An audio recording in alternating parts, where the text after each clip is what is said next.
Of all the Tiger formations committed to Operation Citadel on July the 5th, 1943, only Tank Battalion 503 was fully up to strength. This formation had been allocated to Army Detachment Kempf. Much to the unhappiness of the battalion commander, Hauptmann Graf Kageneck, the 3 companies of the formation were ordered by higher command to be split up, with each being allocated to support one of the 3 Panzer divisions that formed the 3rd Panzer Corps. 42 Tigers of the 45 on strength actually began operations on July the 5th. Although the Tiger has become synonymous with the great battle that took place in the Kursk salient, the actual number committed to the offensive was quite small. Of the approximately 2,700 German tanks and assault guns, just 133 were Tigers. By far and away the mass of tanks comprised upgunned Panzer IIIs and IVs.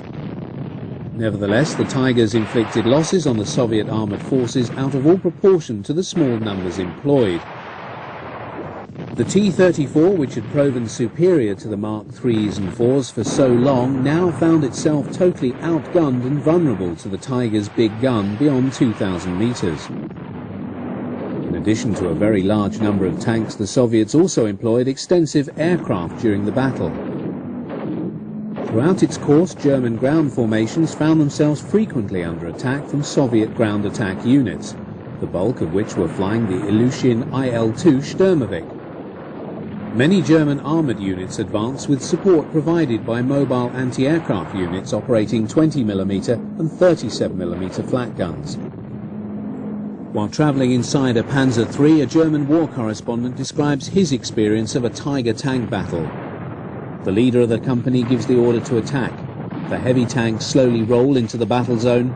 We see a couple of T-34s waiting for us on a plateau to the north.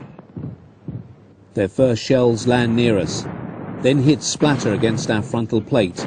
Load, unlock, shoot, a hit. We pursue.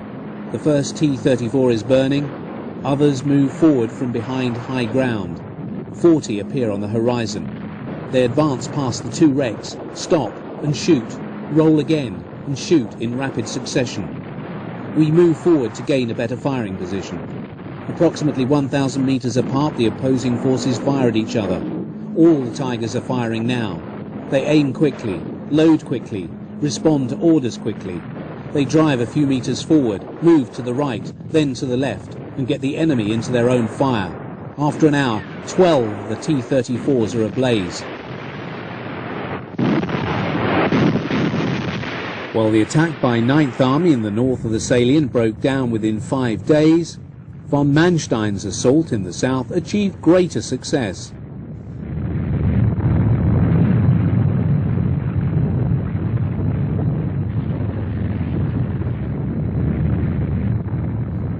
The climax of the offensive was the great tank battle at Prokhorovka between the 3 Panzer Grenadier divisions of the SS Panzer Corps and General Pavel Rotmistrov's 5th Guards Tank Army. In 2 days' fighting, the Soviets lost nearly 400 tanks. Hitler called off Citadel on the 13th of July, claiming the need to dispatch forces to Italy to counter the Allied invasion of Sicily. The SS Panzer Corps, which had long been earmarked by Hitler for this task, was ordered westward forthwith. However, the start of a large Soviet offensive across the river Mayas, some 400 miles to the south, saw only the 1st SS Panzer Grenadier Division, Leibstandarte Adolf Hitler, sent to Italy with the other 2 SS divisions sent to contend with the Soviet forces attacking German 6th Army. Before departure, the Leibstandarte passed their armour over to the other 2 SS divisions, Das Reich and Totenkopf, and other armoured units. The equivalent of 2 Panzer Corps were allocated to the Mayas front. Over a period of 10 days, the Germans fought hard and defeated the Soviet offensive. The SS Panzer Corps then found itself ordered out of the line on August the 6th, with orders to entrain back to the Belgorod-Kharkov area with all speed, as the Soviets had begun yet another offensive. On the 1st of August, von Manstein warned Hitler that Soviet forces in the south of the Kursk salient were expected to launch a major attack. 2 days later, the Voronezh and Steppe fronts launched a major drive on Belgorod. That town fell on the 5th of August, with the Soviets thrusting hard through a 30-mile rent in the German line for Kharkov. The Germans managed to withdraw towards the city in successive stages, and over the next 2 weeks brought in numerous armoured reinforcements. These included the elite army division Grossdeutschland and the SS divisions Das Reich, Totenkopf and Viking, which were involved in extremely heavy fighting. Between the 19th and the 21st of August, the Soviets assailed German defensive positions around Kharkov, every bit as extensive as their own had been in the Kursk salient. Amid fields of sunflowers, the Germans had stationed numerous flak batteries with heavy artillery and large numbers of panzers. Over these 2 days, the Soviets suffered very heavy casualties. However, Kharkov could not be held, and the city was abandoned on Manstein's orders. With expert timing, the Soviets now chose this moment to relaunch their offensive across the river Mius. Unlike 3 weeks before, the Germans no longer possessed the forces to spare from elsewhere to contain and defeat this assault. Combat was extremely intense, with the battles continuing into darkness and with artillery and Werfer batteries lighting up the night with their fiery plumes.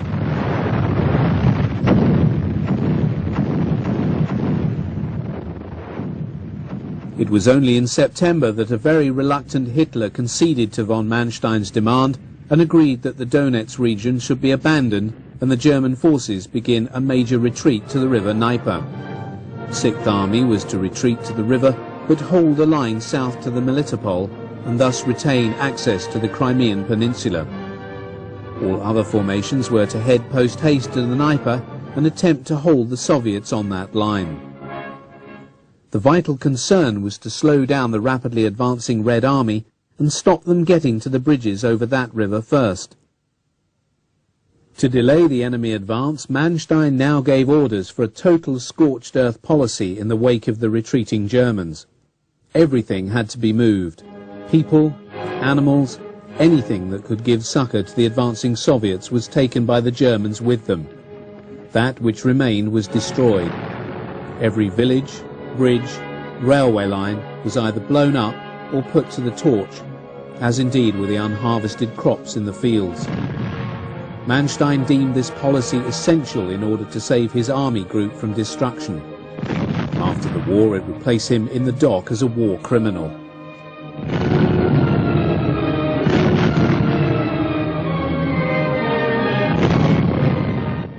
Even as these vast demolitions were taking place, the German forces in southern Russia were driving as hard as they could for the river bridges of the Dnieper, Europe's third largest river. The lack of time prevented the Germans from leaving a desert in their wake, as had been their intent. For the mobile formations, it was a question of retreat, then rounding on the enemy's spearheads so as to give him a bloody nose and cause him to hold back. By the end of September, the German forces were across the Dnieper. Manstein had won his race. Hitler, however, would not abandon the ore towns of Krovoy Rog and Nikopol, and insisted that the Germans retain a bridgehead on the eastern bank of the Dnieper to protect this position. Over the next few months, this region became the focus of extremely heavy fighting involving a number of large tank clashes. When finally the German forces were forced to pull all their assets back across the river, they were in time merely to deal with a massive new offensive aimed at the capture of Kiev. From the Dnieper, the way was only back for the Panzerwaffe to Berlin.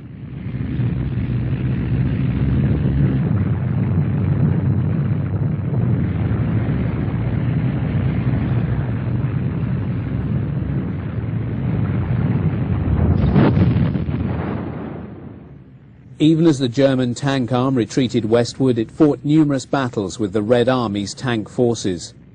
In these clashes, the Panthers, Tigers, Panzer IVs and assault guns of the tank arm inflicted heavy casualties on their enemies.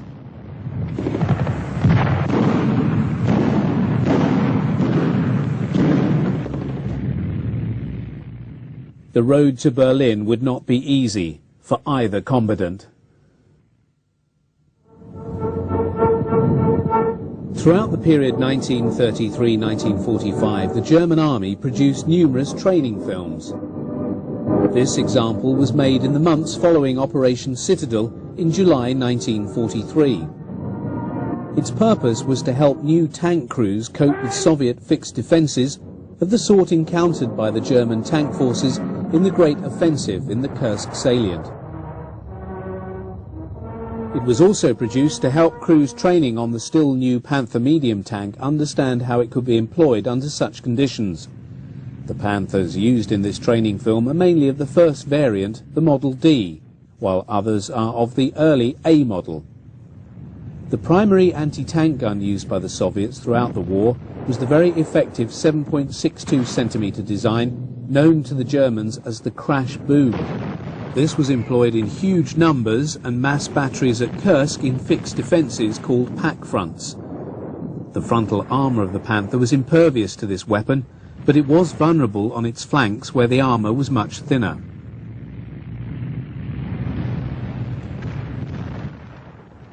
Soviet infantry are preparing their Molotov cocktails. This was a rudimentary but effective anti-tank weapon. It employed petrol in a glass bottle with a wick that was lit by the trooper on the approach of the enemy machine. This was then thrown at the optimum distance to explode on the tank so as to allow the burning fluid to penetrate into the engine or crew compartment. Also seen being prepared are anti-tank mines. These are stored in niches in the trench walls until such time as they are needed. Although most were laid into the ground to form huge minefields, those seen here are laid on the surface and thinly disguised using vegetation. While one Soviet soldier looks out for the approach of the German Panzers, the other lays his weapons so that the Panther will run over them during the course of its advance. The lookout shouts to his companion as the Panthers move on to their positions. The mines are now strung out directly across the line of march of the approaching German tanks.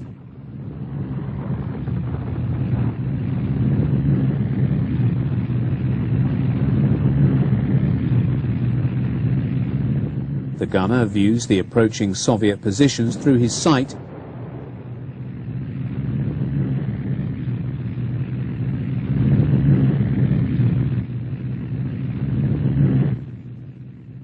The commander of the tank is passed a number of hand grenades so that he can deal with Soviet tank killing teams should they attempt to target his Panther.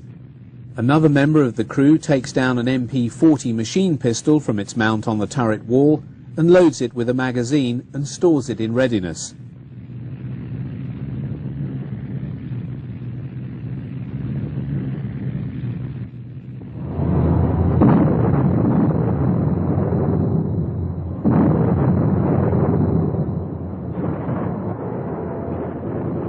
Soviet heavy machine guns proceed to fire on the turret of this early Model A Panther. The effect of the machine gun's bullets is enough to fracture and splinter the armoured glass in the cupola used by the commander to scan from within the tank. A number of replacement vision blocks are carried within the tank, and the commander proceeds to set in place one of these as the Panther continues to advance on the Soviet positions.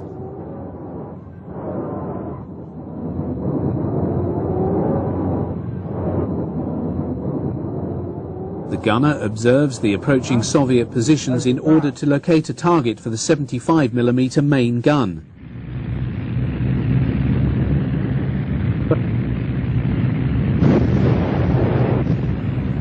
A Soviet infantryman hidden in his trench prepares his magnetic hand grenades to throw at the oncoming Panther.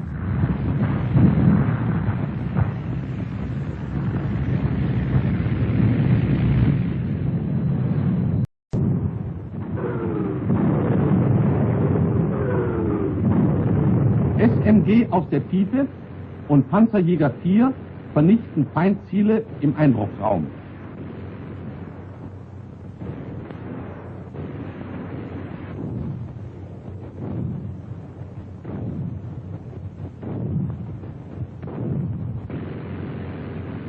Panzergrenadiere durchstoßen den eingebrochenen Feind.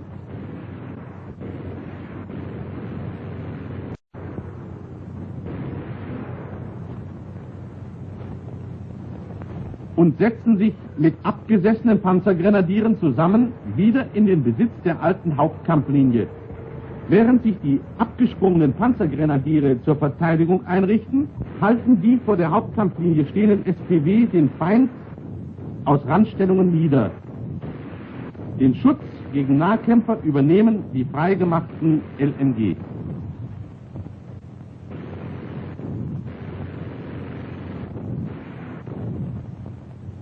Nun gilt es, den Einbruchsraum einzuengen und den eingebrochenen Feind zu vernichten. Der eingebrochene Feind ist abgeschnitten. Widerstandsnester werden ausgeflammt. Ausweichender Feind und Panzernahbekämpfer niedergeschossen. Der eingebrochene Feind wird vernichtet. Die Flammengruppe fährt in Deckung. Die Begleit-SPW treten zum Zug zurück.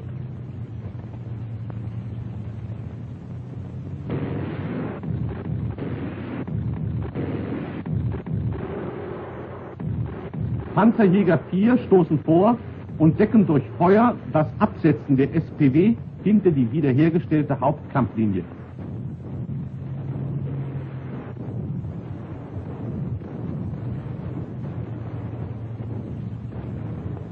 Panzergrenadiere abgesessen, halten die wiedergewonnene Hauptkampflinie.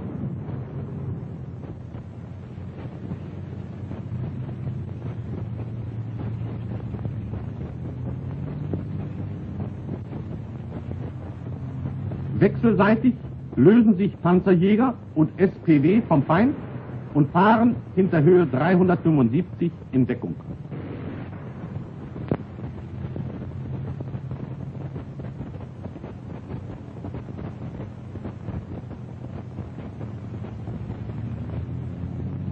Die Eingreifreserve setzt sich in der Reihenfolge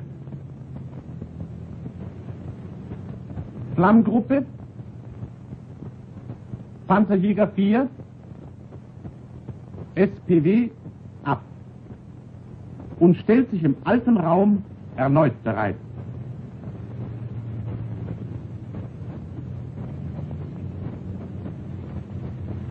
Die Ablösung für den Zug Kehl muss sofort bereitgestellt.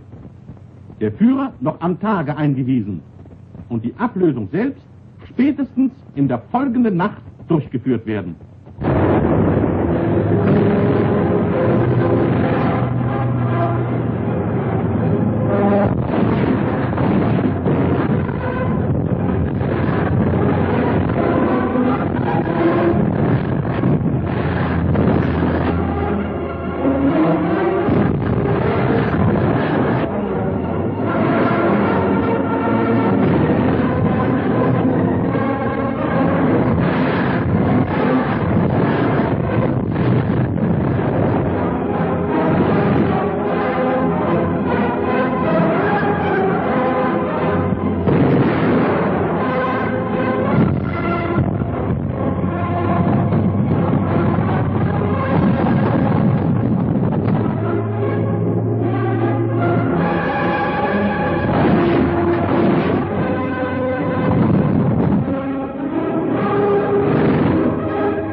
V-Dienst von Windhund.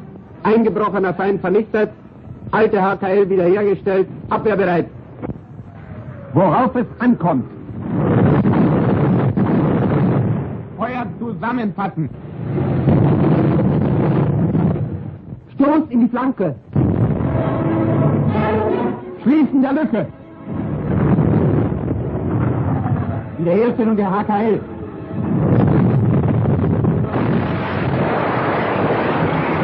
Einengen des Einbruchsraumes.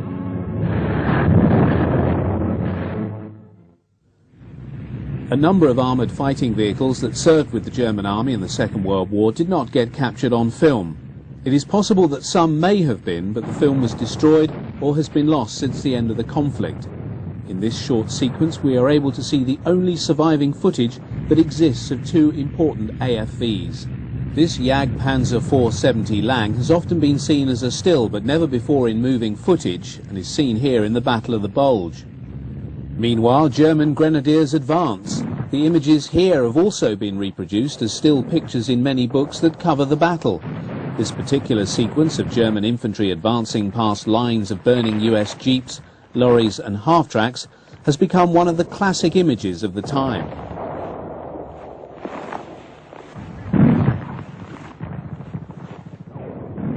And as far as can be ascertained, this is the only film of a very late model Sturmpanzer Brumbauer in existence.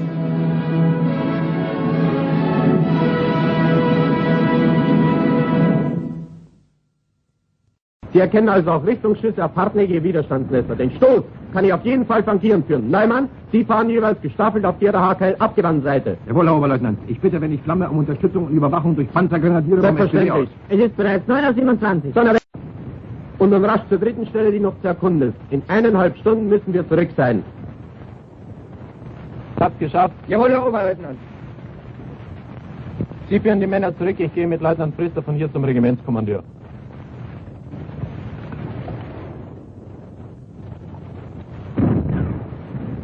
Erkundung und Verbindung, Aufnahme durchgeführt, Kampfpläne anhand dieser Skizze festgelegt. Beobachtungsgraben ausgebaut. Gut. Kommen Sie.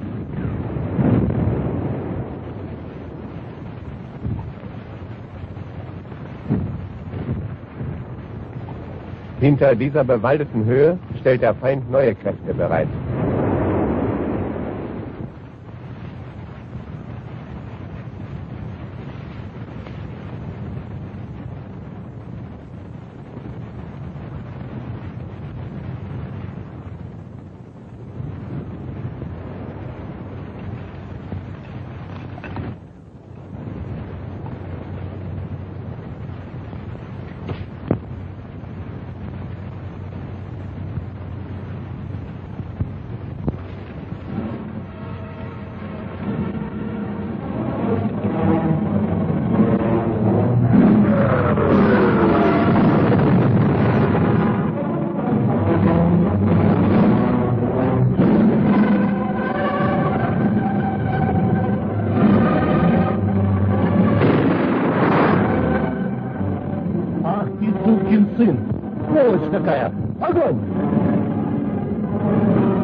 Verflucht windige Ecke da bei der zweiten.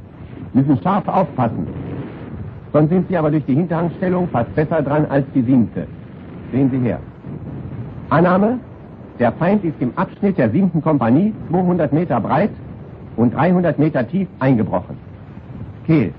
Ihre Maßnahmen zum Einengen des Einbruchsraumes, Schließen der Lücke und zur Vernichtung des eingebrochenen Feindes. Am besten anhand Ihrer Skizze. Anmarschweg, diese Schneise. Anmarschgliederung, SPW, Panzerjäger 4, Flammgruppe. Aus der Tiefe des Hauptkampffeldes und vernichte den eingebrochenen Feind. Ja, einverstanden. Aber bevor wir zu Fall 3 kommen, haben Sie schon Ihre Unterführer genügend unterrichtet? Jawohl, Herr Oberstleutnant. Unterführer eingewiesen, Eingreifer bereitgestellt. At this point in the film, the officer audience were shown the following caption which gave this advice. At this juncture you should take note of the following points. You must always acquire a detailed knowledge of the situation and of conditions in the area. All soldiers must be given clear tasks to avoid confusion. Your NCOs must be thoroughly briefed, as thorough and precise preparation are the prerequisites of success. Peter! Herr Grebe? Gehen Sie zu Unteroffizier Neumann und Offizier Heller. Beide sollen sofort zum Funk-SPW von Oberleutnant Kehl kommen. Jawohl, Herr Grebe. Unteroffizier Neumann und Heller zum Funk-SPW kommen. 6. Mein Stahlhelm. Meine Knarre. Die Flammenlage von dem anderen Panzer in Ordnung? Oder, Unteroffizier? Herr Unteroffizier? Was gibt's denn, Peter? Befehl vom Feldüberwegener. Sie sollen sofort zum Funk-SPW kommen. Und Offizier Heller gehen Sie am besten gerade hier durch. Also 3 gefährdete Stellen im Regimentsabschnitt. Mit Kampfplänen einverstanden. Entsprechende Befehle gebe ich an Artillerie. Nachbarabschnitte werden verständigt. Jawohl, Herr Oberstleutnant. Ich stelle. Erstens der Fall Anna, zweitens der Fall Bertha und schließlich der Fall Cäsar. Feind will bei 2. Kompanie einbrechen. Feind will bei 2. Kompanie einbrechen. Feind will bei 2. Kompanie einbrechen. Befehl. An AVK, Feuer zusammenfassen auf Zielraum 247 vor 2. Kompanie. An Eingreifreserve. Fall Cäsar fertig machen. Befehl vom Regiment. Fall Cäsar fertig machen. Gut. Fall Cäsar fertig machen. Fertig machen. Los, komm.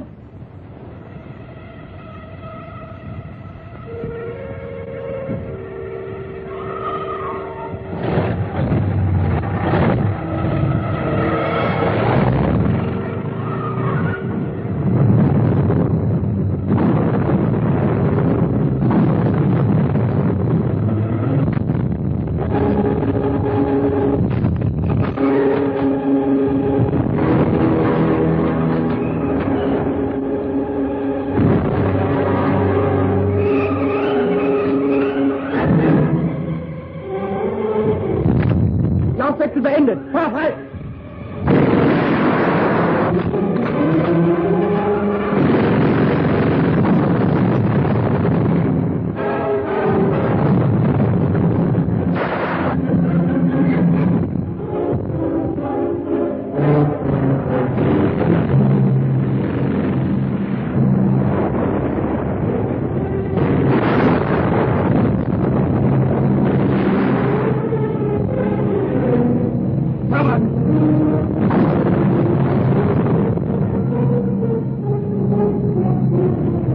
Wiederhole, Regiment in Eingreifreserve, Fall Cäsar ansprechen.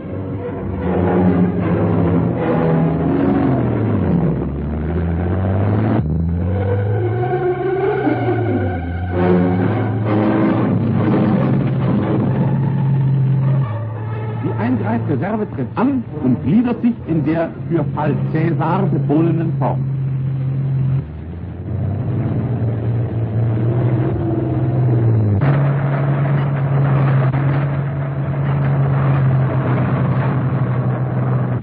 Panzerjäger brechen aus der Bereitstellung hervor.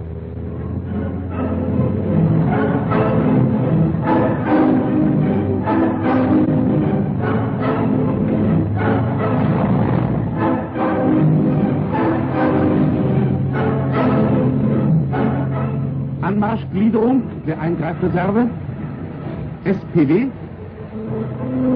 Panzerjäger,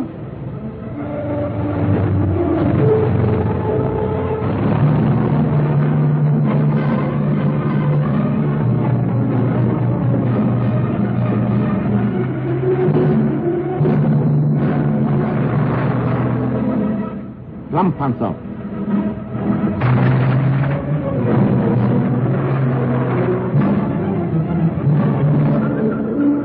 Wegemarkierung spart Zeit und Ärger.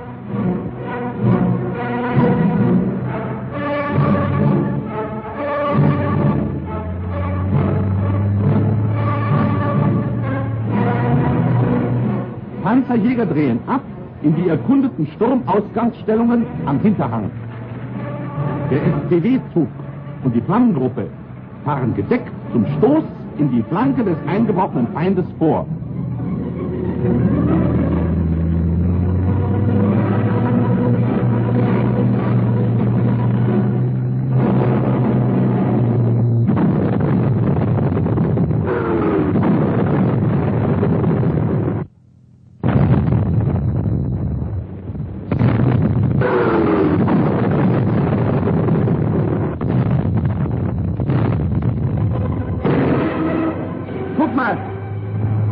Die Eingreifreserve. Lieber Ivan, jetzt raucht's.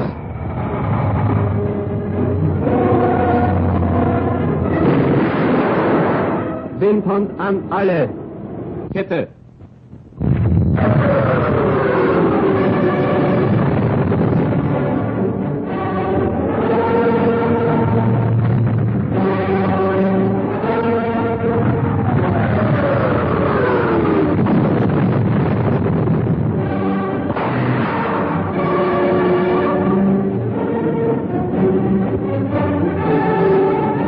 Eingreifreserve ist dran. Beide Batterien 500 zulegen. Beide Batterien 500 zulegen.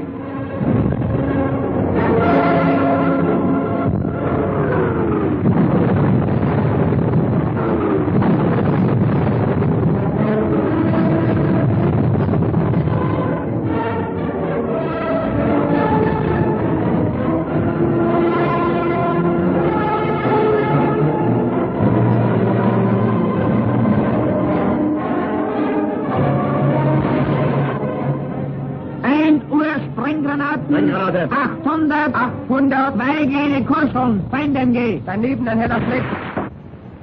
Schuss! Fertig! Fertig! Vorfeuer!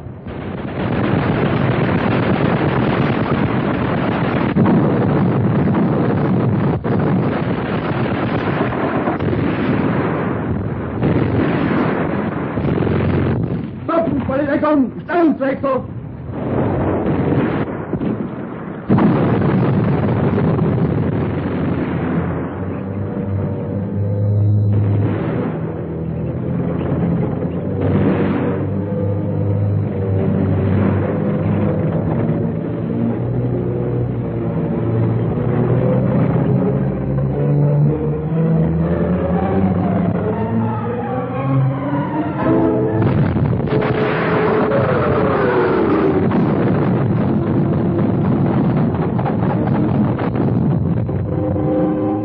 Von Windhund, Achtung, Feindfax, niederkämpfen, gebe Richtungsschuss.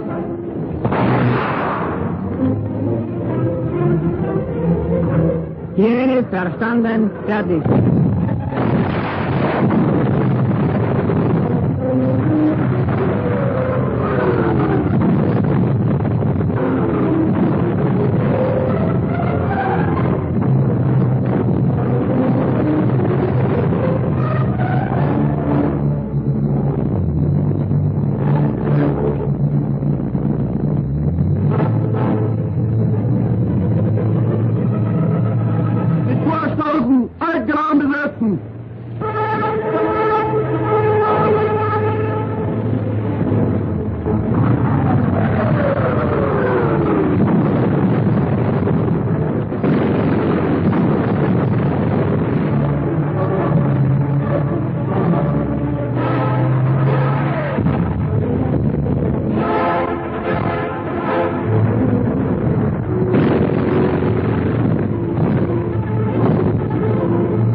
Ding von Windhund. Alte HKL wiedergewonnen. The former main line of resistance has been regained, the gap closed, and the enemy destroyed. This successful action was summarized for the officer audience with the following animated tactical map. So erreicht. Ein Greifreserve im Bereich.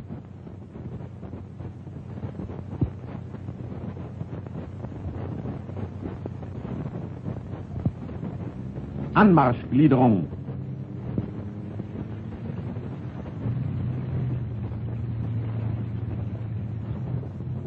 Panzergrenadiere, Panzerjäger 4, Lammgruppe.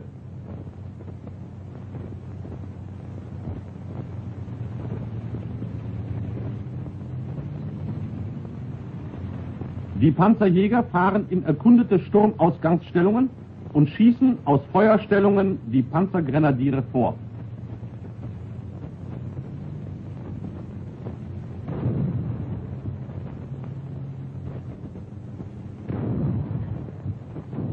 Panzergrenadiere führen den Stoß in die Flanke oder in den Rücken des Feindes.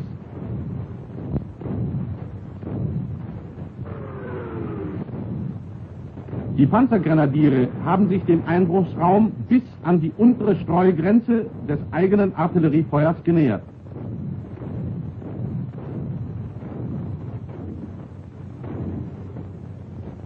Das Artilleriefeuer wird auf Zeichen vorverlegt und riegelt den Einbruchsraum feindwärts ab.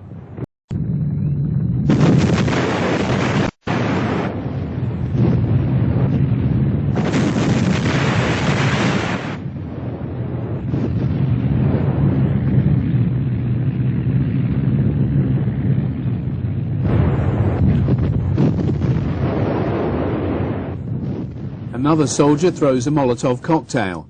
This is observed by the driver of the Panther when it smashes on his armoured visor. He brings the tank to a rapid halt and he replaces the vision block on his driving position.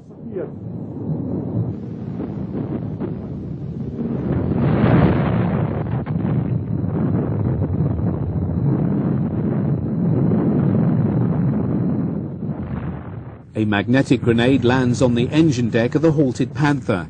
Its clang is clearly heard inside the tank by the crew.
Dann am Heck schnell abhügeln.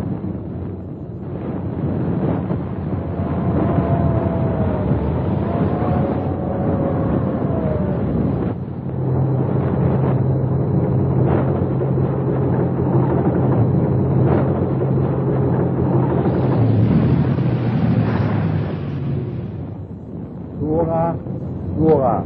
Herr Leutnant, der Kerl ist erledigt. Fertig.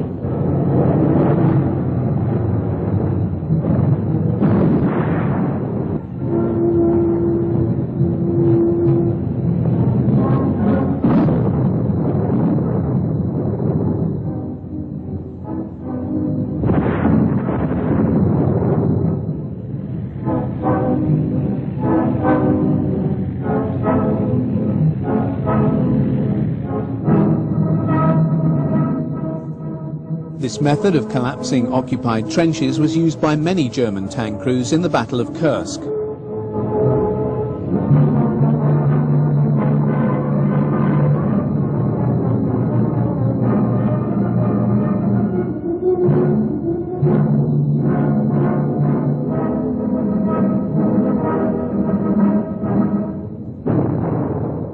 One of the crewmen takes his MP40 and, pushing out the pistol port on the Panther's turret, uses his machine gun to shoot down the enemy.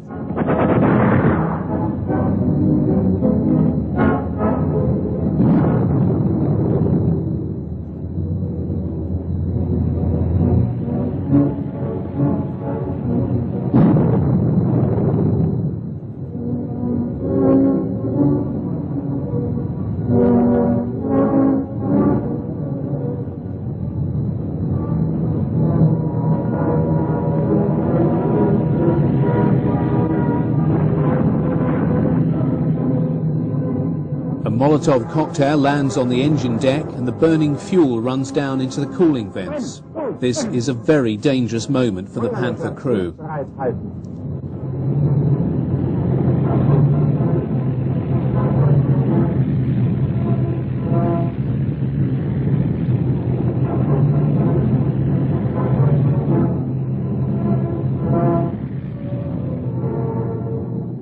With the battle won, the Panthers assemble as if on parade, an interesting mixture of training film and propaganda.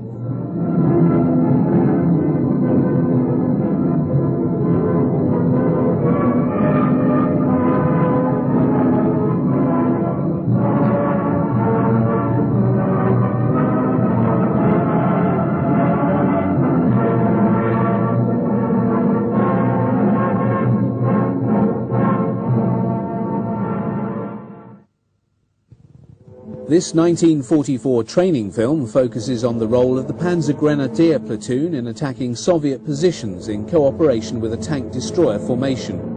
It permits a superb insight into German small unit tactics and offers clear images of late model SPWs and the only surviving film of the early Panzerjäger 4s. Erstes Bataillon befohlen Abschnitt übernommen. Zweites Bataillon abwehrbereit. Danke.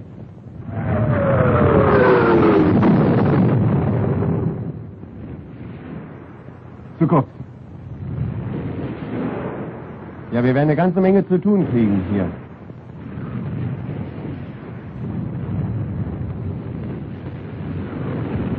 Wir haben eine verflucht günstige Stellung hinter der Höhe. Hauptmann Schütze, Sie stellen einen S-Zug, dazu den Funkwagen des Kompaniechefs zur Verbindung mit mir ab. Ein Zug Panzerjäger 4 und eine Flammgruppe sind bereits von mir verständigt. Die Eingreifreserve wird sofort ausgeschieden. Der befohlene SPW-Zug auf dem Marsch zum Bereitstellungsraum der Eingreifreserve.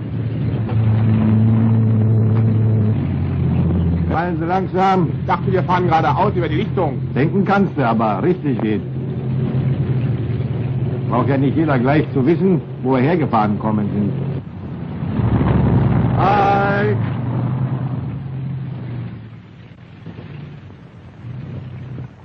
Leutnant Priester, Führer der Panzerjäger 4. Anhälter Neumann führt die Flammgruppe. Na Neumann, sind wir mal wieder zusammen, da wird schon klappen, was? Jawohl, Oberleutnant. Wir befinden uns an dieser Stelle. Mein Zug ist in diesem Raum bereitgestellt, die Flammgruppe hier. Einverstanden? Meine SPW sichern von hier aus. Wegner. Herr Oberleutnant.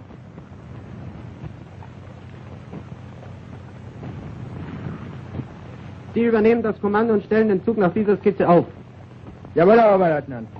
Ich gehe mit Leutnant Priester und Unteroffizier Neumann zur Einweisung zum Regimentskommandeur.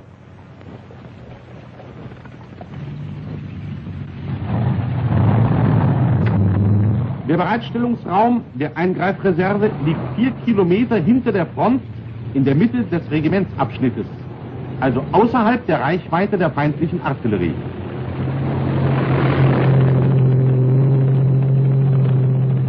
Der Zugtruppführer weist den einzelnen SPW ihre Plätze an, stellt den Zug befehlsgemäß auf und greift überall da ein, wo Fehler gemacht werden. 50 Meter links.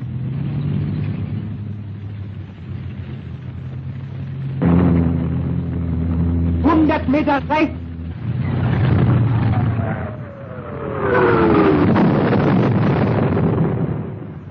So ein Mist.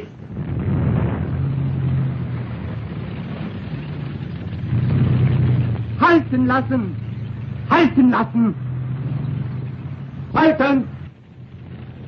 Was ist los? Wo wollen Sie denn dahin? In Deckung fahren, Herr Feldwebel. Ja, Mensch, sehen Sie denn nicht, dass Sie Ihre eigene Tarnung über den Haufen fahren? Los, kommen Sie.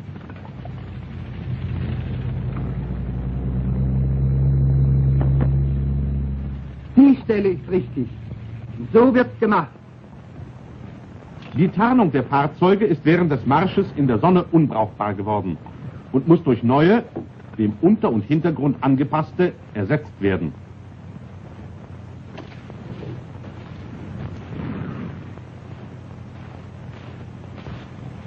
Ein reinlicher Mensch. Na, mal nicht so heftig. Aber von Spuren keine Spur, Herr Feldwebel. Und ihr verschwindet in den Wald. Kolb, kommen Sie mal her. Herr Feldwebel? Sehen Sie hier irgendwo einen Wagen? Merken Sie sich, Kolb. Lieber 10 Meter zu weit im Wald, als wie 1 Zentimeter zu weit draußen. Zurückstoßen lassen. Ihre Züge und die Flammengruppe sind Eingreifreserve unter Führung von Oberleutnant Kehl. Wir befinden uns auf der Höhe 375, Norden, in Richtung auf diese Birke. Lage. Der Feind greift mit Infanterie- und Panzerkräften die hart umkämpfte Stellung des Regiments erneut an. Das Regiment verteidigt sich westlich Alexandrowka und Simonowitschi mit Front nach Nordwesten und hat den Auftrag, Feinddurchbruch an die Rollbahn Sagorice, Kostelec zu verhindern. Der Feind hat an 3 Stellen günstige Angriffsbedingungen, und zwar durch die Senke rechts, durch die Mulde in der Mitte bei 7. Kompanie und von dieser kahlen Höhe aus. Außerdem müssen wir mit Angriffen an den Trennungslinien unserer Nachbarn rechnen. Für alle 3 Fälle und für die Einbrüche an den Grenzen des Regiments ist erstens zu erkunden die gedeckten Annäherungsmöglichkeiten, zweitens Verbindung aufzunehmen zu den Führern der vorne eingesetzten Kompanien, drittens zu überlegen die Kampfführung zur Bereinigung eines erfolgten Feindeinbruches. Verantwortlich dafür sind Sie, mir Kehl. Es ist jetzt 8:13 Uhr. Um 12 Uhr melden Sie mir Ihre Ergebnisse hier. Wiederhole. Erkundung, Verbindung aufnehmen, Kampfführung überlegen. Danke. Oberleutnant Kehl hat im Bereitstellungsraum der Eingreifreserve sofort den Erkundungstrupp zusammengestellt und gibt seine Befehle. Anfertigen einer Skizze nach Karte. Mitnahme von Leuchtpfeilen zur Wegemarkierung bei Nacht. Leutnant Pfister hat seinen Vertreter Unteroffizier Heller mitgebracht.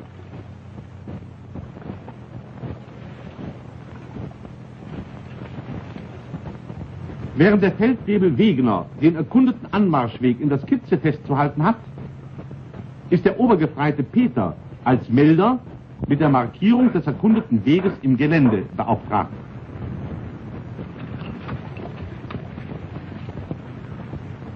Das weiße Holz der angeschlagenen Bäume lässt auch auf weite Entfernung die Schneise erkennen.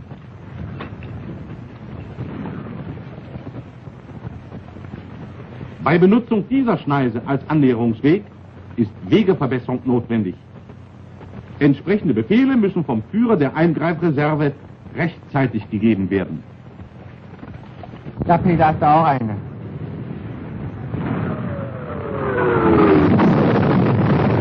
Ich glaube, die da drüben haben was gegen uns. Wegner, Herr Oberleutnant, zeigen Sie mal die Skizze. Ich gehe mit Leutnant Pfister zum Kompaniechef. Sie warten mit den anderen hier auf mich. Jawohl, Herr Oberleutnant, wir warten. Alles hier rumkommen. Donnerwetter, ganzer Zug 2 Gruppen feuern.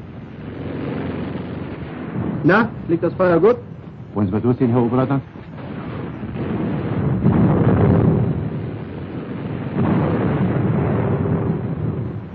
Sagen Sie, wo ist denn Ihr Kompaniechef? Immer denselben Graben lang, etwa 100 Meter weiter, Herr Oberleutnant.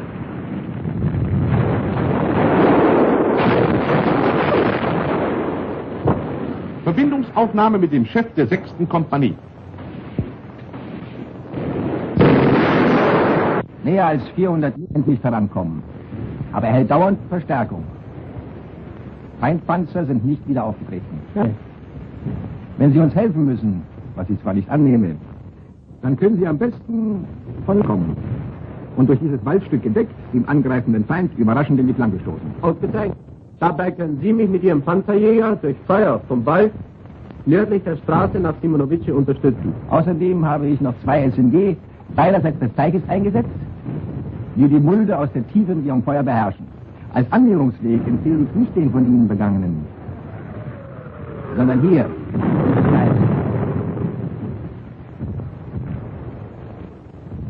Kneipe. Dann vermeiden Sie den versumpften Graben. Danke Ihnen. Ich gehe jetzt mit meinem Erkundungstrupp gleich diesen Weg zurück, bis ich auf die Straße nach Simonovice stoße. Vor uns, etwa 800 Meter die HKL. Ihr Einsatz in dieser Richtung müsste von hier doch gut möglich sein. Jawohl, ich kann gedeckt entlang der Straße nach Simonovice schnell vorstoßen und durch diesen Waldstreifen überraschend wieder in die Stellung fahren. Von hier ist auch Feueröffnung auf günstigste Entfernung möglich. Da! Sehen Sie? Die Leuchtkugel.